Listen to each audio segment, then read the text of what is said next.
Granite ಪುಡಿ ತುಂಬಿದ ಭಾರಿ ವಾಹನಗಳು ಓಡಾಡುವುದರಿಂದ ಮಕ್ಕಳಿಗೆ ಹಾಗೂ ಗ್ರಾಮಸ್ಥರಿಗೆ ತೊಂದರೆಯಾಗುತ್ತಿದೆ. ಕೂಡಲೇ ಇದಕ್ಕೆ ಕಡಿವಾಣ ಹಾಕಬೇಕು ಎಂದು ಆಗ್ರಹಿಸಿ ಆಲೂರು ತಾಲೂಕಿನ ಕಿತ್ತಗಳಲೆ ಗ್ರಾಮಸ್ಥರು ಇಂದು ಜಿಲ್ಲಾಧಿಕಾರಿ ಸಿ ಸತ್ಯಭಾಮ ಅವರಿಗೆ ಮನವಿ ಸಲ್ಲಿಸಿದರು.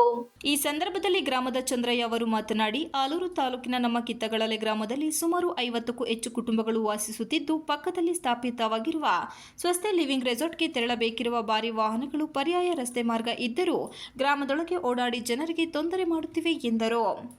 ಗ್ರೆನೇಡ್ ಪುಡಿಗಳನ್ನು ತುಂಬಿಕೊಂಡು ಓಡಾಡುವ ಭಾರಿ ವಾಹನಗಳಿಂದ ರಸ್ತೆಗಳು ಹಾಳಾಗಿವೆ. ಜೊತೆಗೆ ಧೂಳುಮಯ ವಾತಾವರಣದಿಂದ ಅನೇಕರು ರೋಗಗಳಿಗೆ ತುತ್ತಾಗುತ್ತಿದ್ದಾರೆ. ಈ ಬಗ್ಗೆ ಸ್ಥಳೀಯ ಪೊಲೀಸ್ ಠಾಣೆ ಹಾಗೂ ಗ್ರಾಮ ಪಂಚಾಯಿತಿ ಅಧಿಕಾರಿಗಳಿಗೆ ದೂರು ನೀಡಿದರೂ ಯಾವುದೇ ರೀತಿಯ ಕ್ರಮ ಕೈಗೊಂಡಿಲ್ಲ. ಜಿಲ್ಲಾಧಿಕಾರಿಗಳು ಈ ವಿಚಾರವನ್ನು ಗಂಭೀರವಾಗಿ ಪರಿಗಣಿಸಿ ಕೂಡಲೇ ಭಾರಿ ವಾಹನಗಳನ್ನು ಗ್ರಾಮದಲ್ಲಿ ಓಡಾಡದಂತೆ ಕಟ್ಟುನಿಟ್ಟಿನ ಸೂಚನೆ ನೀಡಬೇಕು.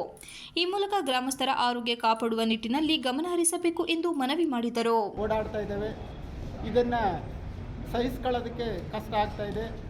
ರಸ್ತೆ ಬದಿನಲ್ಲೇ ತೆರೆದ ಬಾವಿ ಇದೆ. ಹಲವಾರು ವೃದ್ಧರು, ಮಕ್ಕಳು ಇವರೆಲ್ಲ ಕೂಡ ಇದರ ಧೂಳಿನಿಂದ ಅಸ್ತವ್ಯಸ್ತ ಆಗ್ತಾ ಇದ್ದಾರೆ.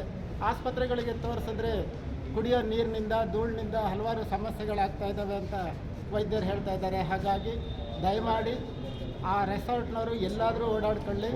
ಆದರೆ ನಮ್ಮ ಈ ಕಿತ್ತಗಳಲೆ ಗ್ರಾಮದಲ್ಲಿ, ಅದರಲ್ಲೂ ಈ 50-60 ಕುಟುಂಬಗಳಿರೋ ಈ ಸಿಮೆಂಟ್ ಕಾಂಕ್ರೀಟ್ ರಸ್ತೆನಲ್ಲೇ ಓಡಾಟವನ್ನು ನಿಷೇಧಿಸಬೇಕು.